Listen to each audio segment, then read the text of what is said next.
The often shadowy world of the private eye has long been a staple of crime fiction.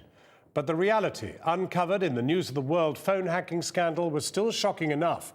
Now, tonight, this programme can reveal that the illegal acts by rogue private investigators in collusion with corrupt serving police officers go far beyond the sphere of privacy. A secret police report seen by Channel 4 News tells of criminal gangs using such investigators to access police computers, enabling them to see and even delete evidence linked to live cases. Our Home Affairs correspondent Andy Davies has this exclusive report. At the heart of the whole phone hacking scandal has been the name of one man in particular, Glenn Mulcair. He was the private investigator who specialised in phone hacking, who, with the knowledge of the News of the World, dialed into the personal lives of so many public and hitherto private figures, with such apparent ease and with such momentous consequences. This is not where we wanted to be, and it's not where we deserve to be. This has always been a scandal involving rogue PIs and tabloid journalism. But what about the links other private investigators have had to organised crime? This is a story about deleting intelligence, trying to get witness names, infiltrating police operations and corrupt cops. A story which, as we can now reveal, was told privately by the serious organised crime agency SOCA to the Home Office 4 years ago. It came in the form of a confidential 8-page report, the details of which have never been disclosed publicly before. You can't access it through the Freedom of Information Act, but I've now been shown a copy. And what is so alarming about this report is not what it says about the threat posed by private investigators to people's privacy. It's what it says about the very serious threat some private investigators have posed to the criminal justice system. The confidential report by SOCA is entitled Private Investigators, the Rogue Element of the Private Investigation Industry and Others Unlawfully Trading in Personal Data. It's dated January 2008.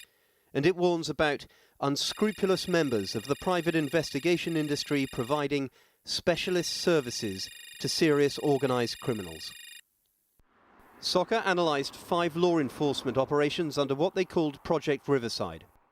2 operations they discovered showed private investigators involved in the following: accessing the police national computer to perform unauthorised checks, accessing internal police databases, including those containing serving officers' private details, accessing details of current investigations against a criminal or criminal group, and deleting intelligence records from law enforcement databases. And for that to have happened, they would have needed the help of corrupt serving police officers. It happened, said SOCA, and it's an issue Bob Quick had to confront when he was in charge of Scotland Yard's Anti-Corruption Command. There were occasions where cases involved officers removing evidence, destroying evidence. This was infrequent, but when it occurred, it was serious. Any indication that private investigators were involved? Well, there were certainly indications that relationships existed with private investigators and ex-police officers who were suspected of corruption.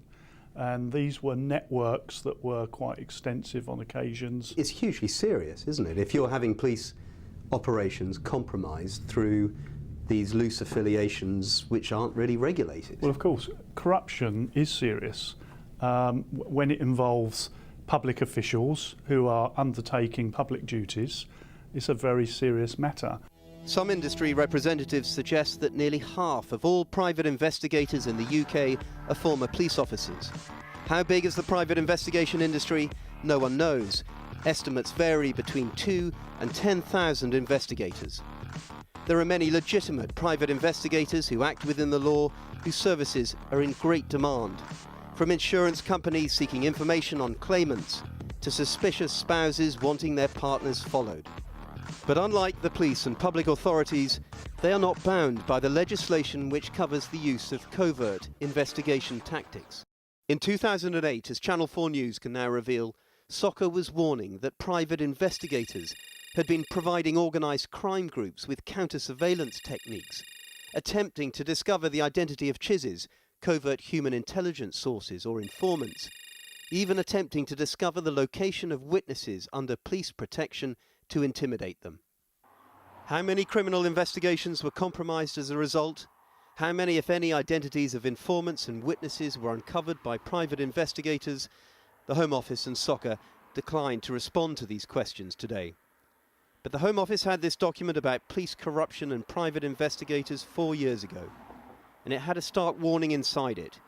The ability of the investigators, it said, to commit such criminality is supported by the absence of regulation.